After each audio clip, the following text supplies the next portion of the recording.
Bismillahirrahmanirrahim. Assalamualaikum warahmatullahi wabarakatuh.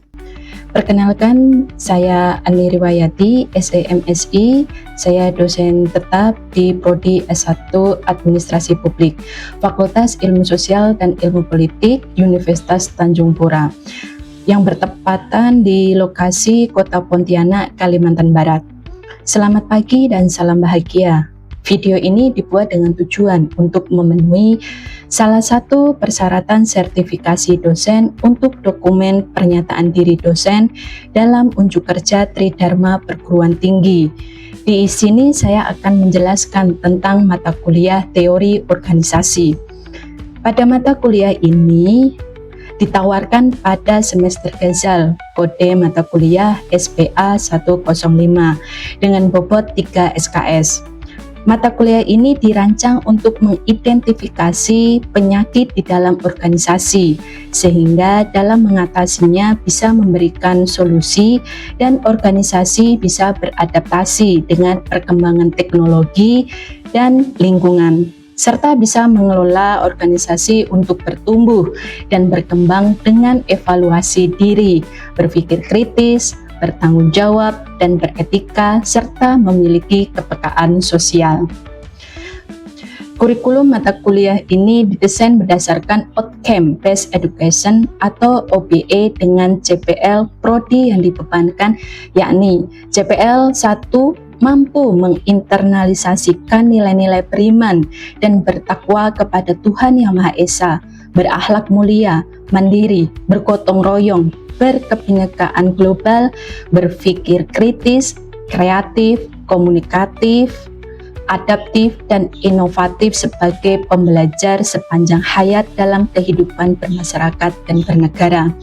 CPL 3 mampu menerapkan konsep dasar dan teori pembangunan, keuangan, sistem informasi, etika dan akuntabilitas publik, governansi publik, sumber daya manusia sektor publik, serta kepemimpinan dan pengambilan keputusan untuk mendukung keberlanjutan administrasi publik, serta konsep dasar serta metode penelitian administrasi publik dengan menggunakan beragam metode terbaru dan contoh aplikasinya. Yang terakhir yaitu CPL 4, mampu mendesain dan mengelola organisasi sektor publik, mengimplementasikan kebijakan publik, mewujudkan pelayanan dan partisipasi publik demi mencapai kepentingan publik dengan memanfaatkan teknologi informasi dan komunikasi. Sedangkan capaian pembelajaran pada mata kuliah atau CPMK ada 4 macam. Yang pertama, CPMK pertama mengidentifikasi penyakit di dalam organisasi dengan cara evaluasi diri. CPMK 2 beradaptasi organisasi dengan perkembangan teknologi dan lingkungan dengan cara berpikir kritis. CPMK 3 mengelola organisasi untuk bertumbuh dan berkembang dengan memiliki kepekaan sosial. CPMK 4 mengatasi penyakit organisasi dengan memberikan solusi secara tanggung jawab dan beretika.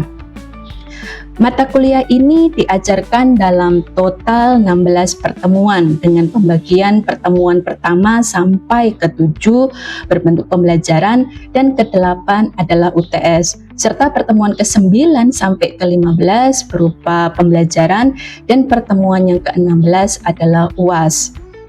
Adapun metode pelajaran yang digunakan dalam mata kuliah ini meliputi yang pertama adalah ceramah interaktif, kedua adalah studi kasus, ketiga diskusi, keempat presentasi mahasiswa, dan yang terakhir adalah project based learning. Demikian pemaparan mata kuliah teori organisasi yang juga tercantum dalam rencana pembelajaran semester. Selanjutnya adalah bagian proses pembelajaran pada salah satu pertemuan, yaitu pertemuan yang ke-9 pada mata kuliah teori organisasi yang dilakukan secara luring. Selamat mengikuti.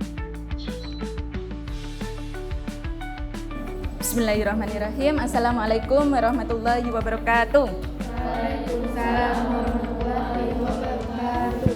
Selamat pagi semuanya. Bagaimana kabar kalian? Alhamdulillah. Alhamdulillah. Tetap semangat kan? Semangat. Atau ada yang lesu? Nggak ada. Kelas pagi ini kita akan mengisi tentang mata kuliah teori organisasi. Ini termasuk pertemuan yang keberapa? Pertemuan ke-9 setelah UTS.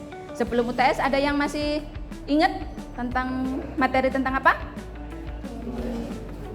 Tentang organisasi pertumbuhan. Setelah itu ada lagi mengukur efektivitas organisasi. Kemudian yang terakhir sudah ya, mengukur efektivitas organisasi itu bisa dilihat dari 3 performa, yaitu yang pertama dilihat dari desain organisasi, yang kedua ada struktur organisasi, yang ketiga budaya organisasi. Kemudian budaya organisasi sama struktur organisasi ini biasanya dipengaruhi oleh apa? Oleh desain organisasi. Semakin desainnya bagus, otomatis nanti akan apa? Tujuannya akan tercapai.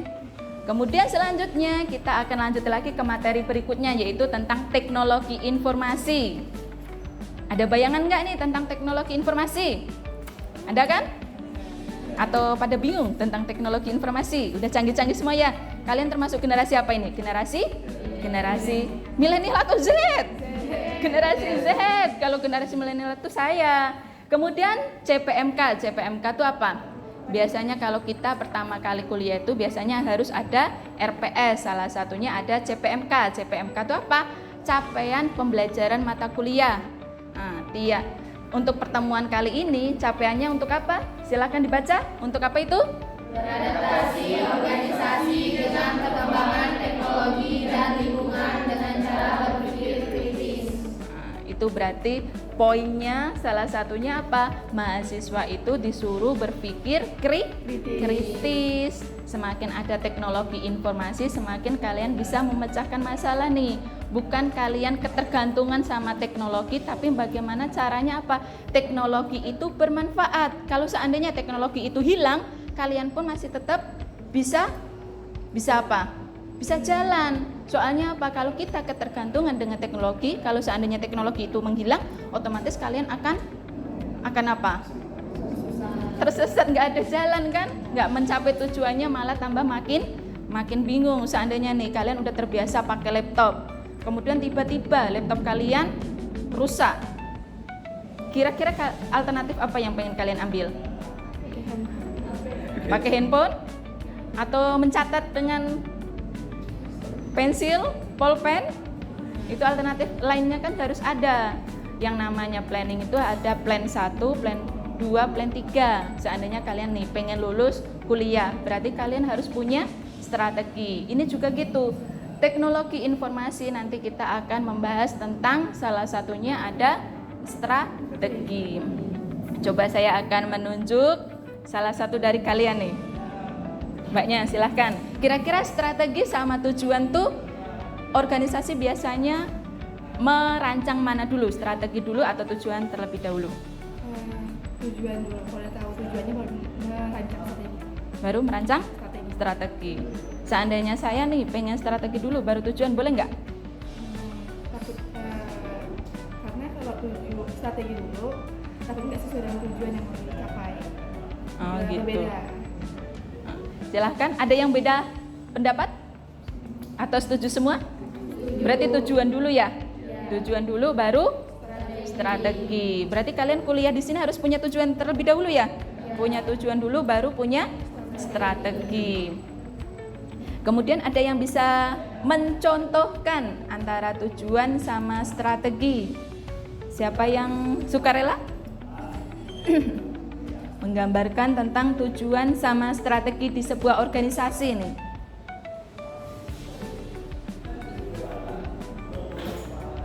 Ada yang tahu?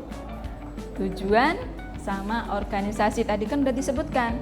Tujuan dulu yang direncanakan, baru apa? Strategi. Contohnya, ada yang bisa mencontohkan?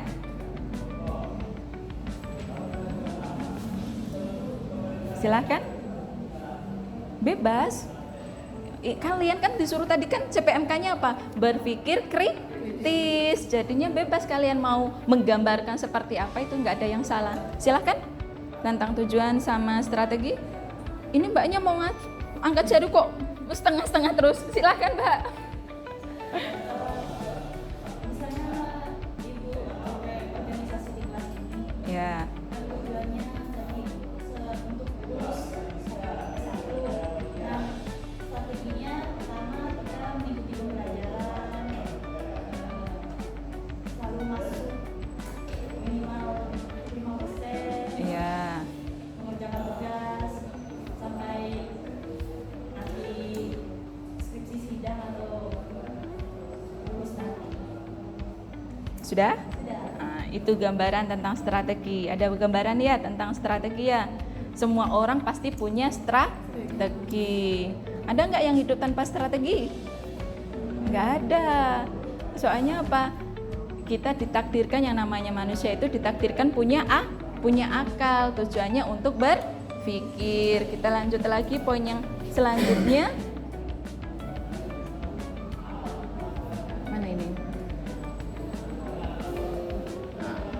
Nih ya, kemudian dalam organisasi itu mendukung, pertama itu ada apa? Sistem informasi, kemudian jaringan kelompok, kemudian informasi alur kerja. Seandainya ini dalam sebuah organisasi kalau TI-nya udah canggih, kira-kira mempermudah komunikasi atau enggak? Mempermudah. Kita bayangannya tuh seandainya nih, kita lihat aja di fakultas ini. Kita mau komunikasi di sini sampai di ruang dekan. Kalau TI-nya canggih, kira-kira kita perlu ke sana langsung atau enggak? Enggak perlu kan? Kita udah langsung bisa pakai apa?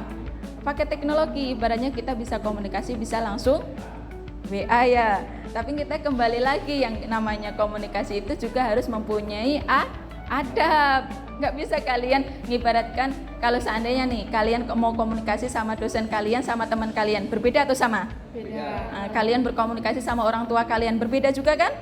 Nggak bisa menyamakan, walaupun dalam lapangan apa? Kalau kalian sama orang tua ibaratnya apa? Tingkah lakunya bisa seperti sahabat sendiri, ibarat, tapi kita kesopanan kita kepada orang tua pun nggak boleh hilang. Kecanggihan teknologi juga gitu. Semakin teknologi canggih juga kalian harus mempunyai adab.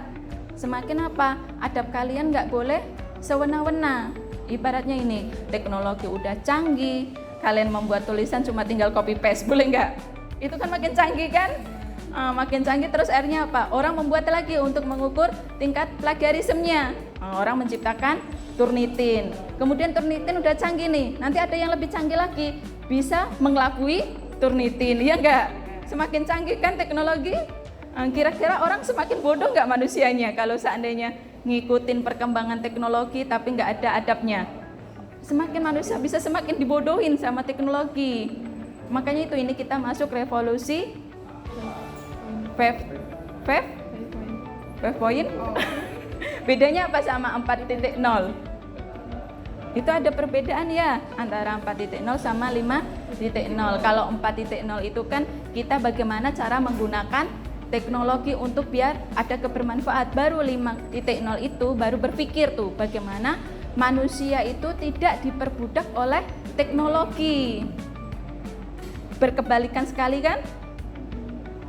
Coba kalian kalau nyampe sini seandainya disuruh nyampe rumah tapi kalian menggunakan jalan yang berbeda, kira-kira kalian menggunakan teknologi atau enggak? Menggunakan teknologi atau memilih untuk bertanya kepada orang lain? Milih teknologi, apa alasannya? Lebih efisien. Efisien atau efektif? Atau karena tidak mau malu? Iya juga. Soalnya dulu kita sebelum ada Google Map, kita seringnya apa kalau mau ke rumahnya orang, nggak tahu. Biasanya kita turun dari kendaraan kemudian bertanya pada orang, ya nggak? Kalau sekarang akhirnya apa? Jarang kita bertanya pada orang kan? Percaya sekali sama teknologi ya? Sama Google Map kalian percaya berarti? Kalau seandainya disasarkan, pernah nggak kalian disasarkan sama Google Map? Yang sudah pernah siapa coba? Gimana rasanya disasarkan sama Google Map? Marah nggak? Marahnya cuma sebatas marah kan? Coba kalau yang menyasarkan kalian nanya sama orang, oh sana belok, lurus, belok lagi ke kanan, belok lagi ke kiri. Kira-kira kalian ngata-ngatain orang tersebut nggak? Pasti kan ngata-ngatain. Kalau yang ngasih tahu Google Map, ngata-ngatain juga. Tapi kan nggak ada timbal baliknya. Tapi kalau manusia yang dikata-katain punya rasa. Tapi kalau Google Map yang dikata-katain diem aja kan? Apalagi kalau sekarang malah lebih canggih lagi tuh. Kalau kalian sedih, kemudian kalian nggak punya teman, kemudian kalian nanya pada Google. Pernah nggak ngerasa seperti itu? Wahai Google, saya lagi sedih nih. Pernah nggak? Nggak pernah. Nggak pernah nyoba. Nanti dijawab lu sama Google. Nggak pengen nyoba. Seru loh. Kalian kalau sedih, wahai Google, saya sedih sekali nih.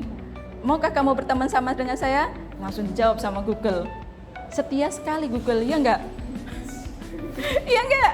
Tapi kalau di sini semuanya berteman ya, punya teman ya. Kalau kalian ada masalah, silakan kalian sharing sama teman yang kalian percaya, tapi bukan sama teman yang asal tunjuk. Soalnya apa? Kita sering nih, mahasiswa semakin kecanggihan teknologi malah banyak berita-berita yang beredar mahasiswa yang bunuh diri. Itu juga akibat dari teknologi kan? Ya enggak? Saking stresnya, saking pusingnya, mungkin karena melihat banyak tugas di kampusnya, mungkin banyak faktor juga. Kalian walaupun banyak tugas silahkan kalian kerjakan. Yang namanya tugas itu harus dikerjakan, bukan dianggurkan, ya enggak? Ada lagi yang mau ditanyakan tentang teknologi? Enggak ada? Atau udah jelas semua? Jelas semua tentang teknologi? Ini berhubungan dengan organisasi. Ada yang aktif di organisasi kampus nggak ini? Coba kebermanfaatan teknologi terhadap apa kegiatan kampus apa? Apa? Apa? Suaranya pelan sekali. Bisa melakukan rapat online nggak secara langsung? Rapat online. Lebih enak rapat online atau rapat langsung? Lebih enak langsung. Itu sama juga ya, yang namanya teknologi itu ada keuntungannya, ada kelemahannya. Ibaratnya kalian pas kemarin COVID, teknologi langsung semua dari kalangan bawah sampai atas itu yang nggak bisa dipaksa untuk bisa, ya nggak? Harus pakai daring. Kira-kira itu pemaksaan nggak dari pemerintah? Pemaksaan, tapi semua berjalan semua kan? Itu gunanya pemerintah. Arti pemerintah itu salah satunya apa? Memaksa. Pemerintahan itu kan berasal dari kata pemerintah, kemudian pemerintah itu berasal dari kata perintah. Perintah itu apa? Arti perintah apa? Siapa yang tahu? Perintah itu kan ada sikap untuk memerintah. Biasanya kalau perintah itu berhubungan dengan perkataan dulu, bukan sikapnya ya perkataan, tapi nanti berhubungan dengan tindakan. Ibaratnya pemerintah kan cuma kata-kata kan, cuma undang-undang. Sekarang semua masyarakat tidak boleh keluar rumah.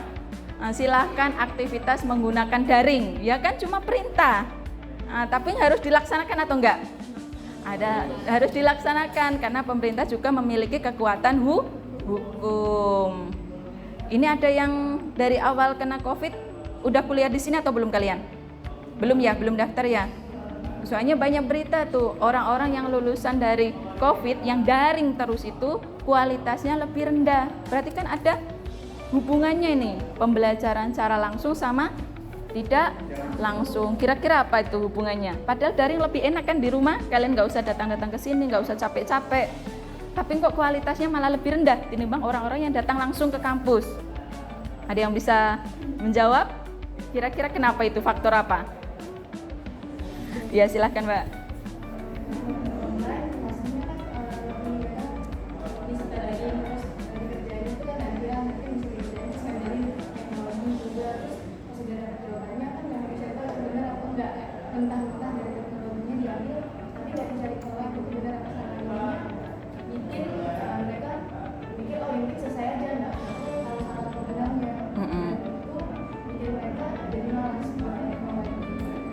gitu ya. Ada pendapat yang lain lagi?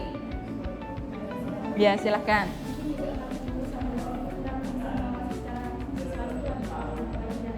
Oh gitu ya. Tapi kalian disuruh milih daring sama luring, lu milih mana? Luring. Nggak capek ke sini, datang ke sini itu. Harus panas-panasan, pakai sepeda motor atau kalau di sini kayak nggak ada angkot ya? Sepeda motor, enggak. Ikhlas semua ini berarti datang ke kampus ya? Alhamdulillah. Itu salah satu kenapa pembelajaran itu memerlukan luring, langsung ketemu sama gurunya. Kita tahu konsep pendidikan zaman dulu seringnya apa? Yang namanya konsep pendidikan itu biar ada keberkahan, kebermanfaatan. Biasanya apa? Kita disuruh mendatangi sang guru tersebut. Nah, kalau kita luring, kalau kita daring nih, kalau kita daring otomatis kan kita nggak datang langsung kan, nggak lihat gurunya, apakah gurunya capek, atau lagi bersedih, atau lagi marah, itu kan kelihatan banget tuh. Kalian bisa langsung melihat dari guru tersebut. Itulah namanya keberkahan. Kalian setuju atau nggak setuju, konsep pendidikan yang asli itu harus, yang namanya murid itu harus datangin gurunya, bukan gurunya yang datangin ke muridnya. Ibaratnya konsep sekarang ini, maaf loh, seandainya ada les itu biasanya yang datangin siapa? Gurunya atau muridnya?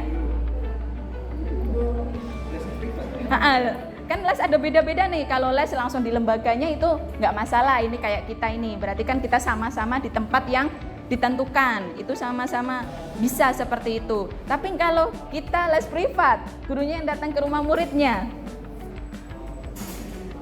gimana? Boleh nggak? Saya dulu sebelum mengenal konsep ini, saya dulu juga melakukan. Saya dulu waktu mahasiswa juga sebagai apa? Sebagai guru privat. Saya akhirnya melihat gejala siswa ini. Seringnya apa? Siswa yang didatangin gurunya, seringnya apa? Manjanya tidak karuan. Saya kan dulu ngajarin anak-anak SMP sampai SMA. Beda banget tuh, kalau saya beberapa sekali saya dapat anak-anak les-lesan yang suruh datang ke rumahnya, seringnya apa? Anaknya tidak serius, malah guru lesnya disuruh mengerjakan tugas-tugas dari gurunya, ya enggak? Kalau cara logika itu kan juga sudah apa? Sudah tidak sesuai kan? Untuk untuk memangkas itu semua, makanya itu disuruh apa? Makanya itu kita ada lembaga, kemudian ada yang memfasilitasi seperti ini. Kita ketemu di sini untuk belajar bareng-bareng. Ini baru lebih bermanfaat daripada apa? Kalian mendatangkan guru ke rumah kalian. Kalian juga gitu. Nanti kalau kalian udah besar, udah punya anak, kalian udah menjadi orang kaya raya semua ini ya. Yang kelas ini kaya raya semua sampai uang pun malah mengejar-ngejar kalian, bukan kalian yang ngejar-ngejar uang ya. Uangnya banyak, kemudian kalian bisa mendatangkan guru sebanyak-banyaknya ke rumah kalian. Jangan seperti itu. Tapi yang kalian kalau pengen seperti itu, gunakan cara kalian harusnya membuat tempat dulu, membuat tempat gimana bisa mendatangkan guru sama murid sama-sama keluar dari rumah tersebut. Berarti kan punya apa? Punya motivasi. Gurunya juga berniat untuk mengajarin muridnya, muridnya juga berniat untuk mendapatkan ilmu dari gurunya. Teknologi ini juga berhubungan dengan teknologi. Semakin teknologinya canggih, kita juga tidak boleh kehilangan dengan yang namanya adab. Diingat-ingat ya, walaupun teknologinya udah secanggih apapun, silahkan adab itu selalu dinomor satukan. Kita nggak tahu ke depan seperti apa. Kalian seandainya nih, udah teknologinya canggih, kemudian kalian udah punya WA, kemudian kalian apa? Seandainya nih, kalau biasanya kalau di sini Idul Fitri biasanya datangin guru-gurunya enggak? Atau cuma ngucapinnya lewat HP aja, WA aja? Lewat WA ya? Kemudian undangan ada mau nikahan, cuma nganterin undangannya cuma lewat WA, ya enggak? Iya. Harusnya dengan teknologi kita jangan sampai silaturahim itu putus. Kalau seandainya cuma lewat WA, enak enggak? Lebih tidak mengenakan, walaupun ada ucapan minta maaf, terima kasih, lebih mengena itu diucapkan secara langsung. Kayak kalian ketemu orang tua kalian. Kalian ada yang merantau di sini? Ada? Pulangnya berapa bulan sekali? 6 bulan sekali. Kalau nyampe rumah, kira-kira kangen sekali nggak sama orang tua atau biasa-biasa aja? Kangen ya. Mumpung ada orang tua, silahkan kalian baik-baik sama orang tua, minta doanya orang tua, semoga kalian menjadi orang yang sukses. Jangan lupa tiap kali kalian ketemu orang tua kalian tuh minta doa, jangan sampai kalian apa? Kalian lupa untuk meminta doa. Teknologi informasi banyak sekali ya dampaknya ya. Ada lagi yang mau ditanyakan tentang teknologi? Nggak ada? Kita cukupkan kelasnya? Oke? Atau mau ada yang ngasih kesimpulan tentang teknologi, bagaimana sih teknologi terhadap perkembangan organisasi? Silakan yang bisa ngasih kesimpulan sebelum kita tutup kelasnya. Silakan. Tak ada. Ayo silakan yang ngasih kesimpulan tentang pengaruh teknologi terhadap perkembangan organisasi. Sederhana aja nggak apa-apa.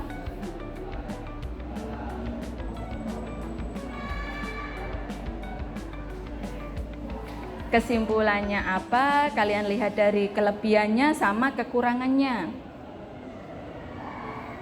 Nggak ada? Terhadap perkembangan organisasi, dilihat dari komunikasinya semakin apa? Komunikasinya semakin tak terbatas kan dengan adanya teknologi. Tapi kelemahannya apa? Kelemahannya juga ada juga. Kelemahannya mungkin kalau kalian lewat WA bisa mengartikannya berbeda, ya enggak? Itu yang namanya komunikasi. Kalian lagi WA nih, WA cuma sekilas, kalian lagi WA nih sama ketua organisasinya, cuma bilang iya, ditanya sama ketua organisasinya tuh, jawabannya iya terus. Kira-kira ketua organisasinya bisa marah nggak? Bisa marah. Ini mengasumsikannya bisa macam-macam nih ketuanya. Ini sekretarisnya kenapa ini di WA cuma iya aja jawabannya, atau masih marah atau apa? Itu salah satunya teknologi. Ada kelebihannya komunikasinya cepat, ada juga kelemahannya kadang ada miskomunikasi. Kemudian yang kedua ada lagi dampaknya apa? Pekerjaan semakin cepat, ya enggak? Dengan teknologi pekerjaan semakin cepat. Kalian membuat undangan untuk seandainya kalian mengadakan acara semakin cepat kan, kalian bisa pakai apa? Seandainya mau mengirim 50 surat, apakah kalian mengetik satu-satu?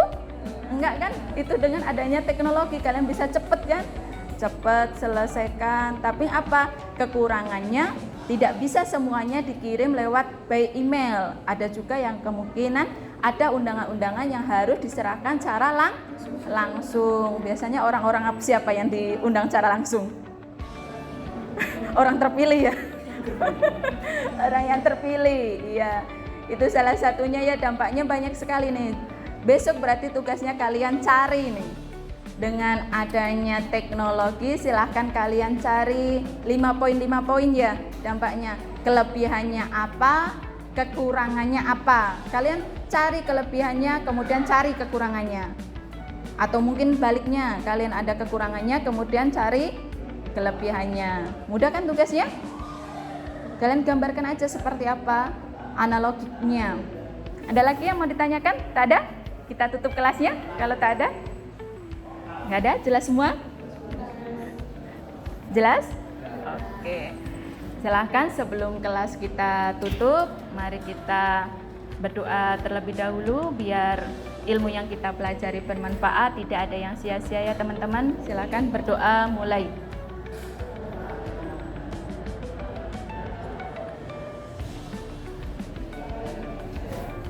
Berdoa selesai, semoga apa yang kita pelajari semoga bermanfaat. Kedepannya silakan selalu mengerjakan kebaikan. Saya tutup kelasnya. Assalamualaikum warahmatullahi wabarakatuh.